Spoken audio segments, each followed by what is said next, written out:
Thank you all. Let me begin by appreciating the invitation, Minister Barrot, to the Weimar format meeting. And to Ministers Wadephul and Sikorski, let me thank you for the pleasure of your company, your time, your views. I think we had really short but very deep and very open discussions on a range of issues today. Before we did that, earlier in the afternoon, Minister Barrot and I spent some time discussing our bilateral relationship. France is our earliest strategic partner in Europe. I think the quality of our ties is something very special. So we discussed our bilateral cooperation, global issues. We hope to welcome President Macron in India soon. So I had a good day even before the Weimar format meeting. Now, where India is concerned, this is the first time that we are engaging in this format. And our discussions were largely centered on three issues: India-European Union relations, the Indo-Pacific, and the Ukraine conflict. One context for doing so is the deepening engagement that we have with Europe. It is reflected in a collective endeavor with Brussels, but it is also sustained by efforts from individual European member states. As these conversations advance and cooperation deepens, it is natural that we have smaller group interactions that support this larger direction, and I think that is what we see today. A second context is, of course, a world that is under churn. We have been witnessing for quite some years now that churn in the Indo-Pacific. Europe is going through its own challenging circumstances, many of which have strategic implications. But beyond that, there have also been overarching developments that could redefine the global order itself. We may be located in different parts of the world, but despite that, perhaps even because of that, it is extremely useful for us to exchange views regularly and to share assessments. Among India's major relationships, I believe that the one with the European Union and Europe, and obviously with its member states, has the most room to grow today. We have tremendous unrealized potential and many new areas to explore. It is appropriate that this format, which has brought us together, has three very important European partners. My discussions today leave me confident that they will support that effort to take India-Europe ties to the next level. At the end of the day, the world is moving in a multipolar direction. Factors and events that make it more volatile and uncertain also make a very powerful argument for deeper collaboration among those who are like-minded, those who have convergence, and those who have shared views. That is the exercise that has brought us together. And let me conclude once again by thanking my colleagues for what was a very, very useful evening.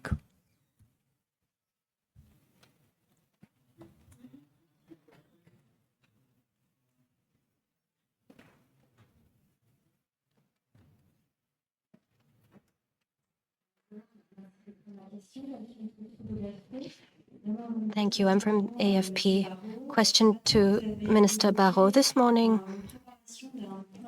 you talked about a response plan in the face of US intimidation, and I was wondering whether you discussed that this afternoon with your counterparts. And a question to all of you as well, more specifically on that US intimidation to Greenland. What can you offer Greenland to support its security and safeguard it? What can you, as the Weimar Triangle, bring to the EU and to other members of the EU? Thank you.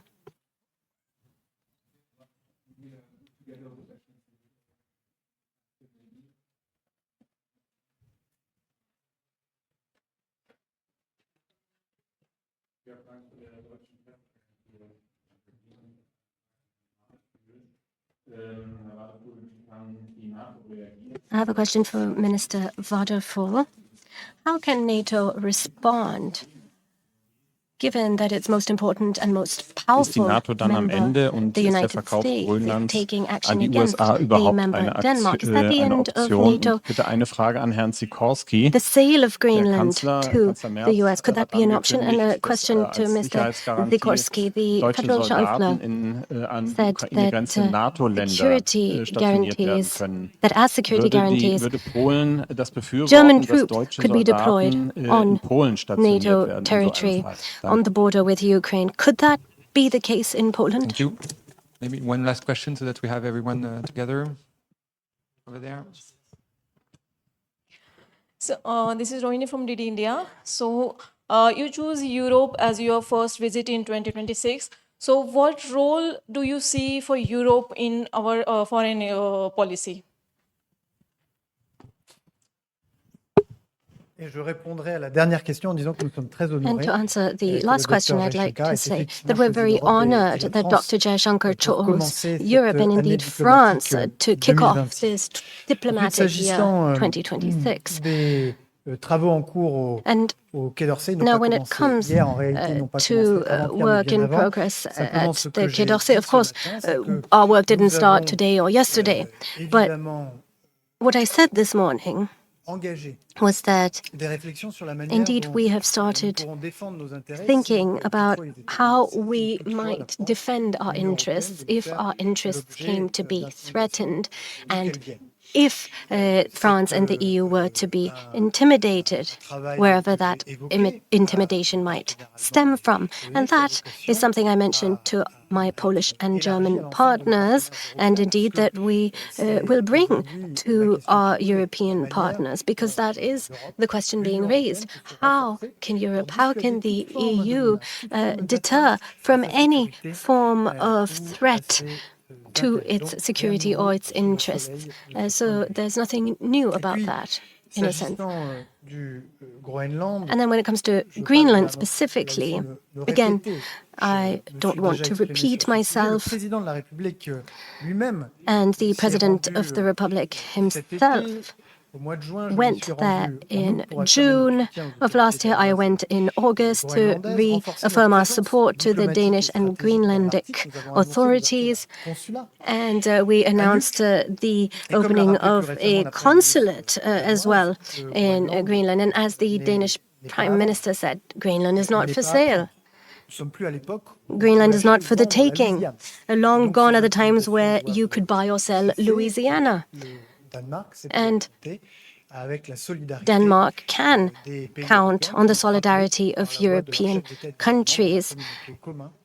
The heads of state and government said so in a shared statement yesterday. Ja, meine sehr verehrten Damen und Herren, Sie kennen die Erklärung das gemeinsame Statement der 7 You are familiar with the common statement issued by European states on Greenland. It is clear that it falls to Greenlanders to determine their own fate, as well as to the Kingdom of Denmark. Of course, in keeping with the principles of the UN Charter, sovereignty, territorial integrity, and the inviolability of borders. And all of these aspects of the article need to be discussed within the NATO Council. And I am pleased that our counterpart, Marco Rubio, announced his wish to discuss this with the Danish government. That would be very useful. NATO is the most important military alliance in the world, and 2025 was an important year, the most important year for NATO, with the enlargement of NATO. Finland, Sweden joined NATO. Second, we also celebrated the most successful NATO summit in a long time in The Hague, where we decided Das ist eine klare, auch to Erwartung commit der up to 5% of EU countries' GDPs to the military. hat von Anfang an deutlich And gemacht, this was something that President Trump wanted to see from Germany as well. And the federal government said from the very beginning that it was prepared to do more in dem Gipfel to increase military wir alle spending. uns noch einmal And that klar summit zu was Artikel 5 highly von successful. bekannt. During Die that Vereinigten summit, Staaten von Amerika we all haben das noch reiterated verpflichtet. our attachment Heute, to Article 5, lese ich, as dass did the Präsident United Trump States yet noch again. einmal klar sich zur NATO And I'd like to say bekannt that hat. Die Vereinigten President Staaten Trump stated very zur clearly Verteidigung des Bündnisses und that stehen he auch believed zum in Bündnis NATO, mit that the Europa. US Wir tun alles, dass dieses Bündnis weiter erfolgreich supported ist. Ich habe the den military geringsten alliance Zweifel and daran, an alliance with dass wir Europe. das engste And we believe Zusammenstehen in the und future dass of the dieses alliance, Bündnis and I genau have das no bleiben wird, doubt was es immer war. that we Das shall erfolgreichste cooperate Verteidigungsbündnis very ist ein closely, and that Bündnis, our alliance das will es be auch what it wird. always has been, the best military alliance in the world. Co do Grenlandii, zgadzam się z kolegami. Premier Polski Donald Tusk podpisał deklarację, która już została I wspomniana. agree. The Prime Minister Donald Tusk signed the statement that was just mentioned. And I would just add, on issues of land, peace, and war, these issues are in the purview of the US Congress, and I would like to know the point of view of Congress on Greenland. A question was asked of me on the presence of German troops in Poland. Mojego kraju w Sojuszu Północnoatlantyckim, w Korpusie Północno-Zachodnim w Szczecinie.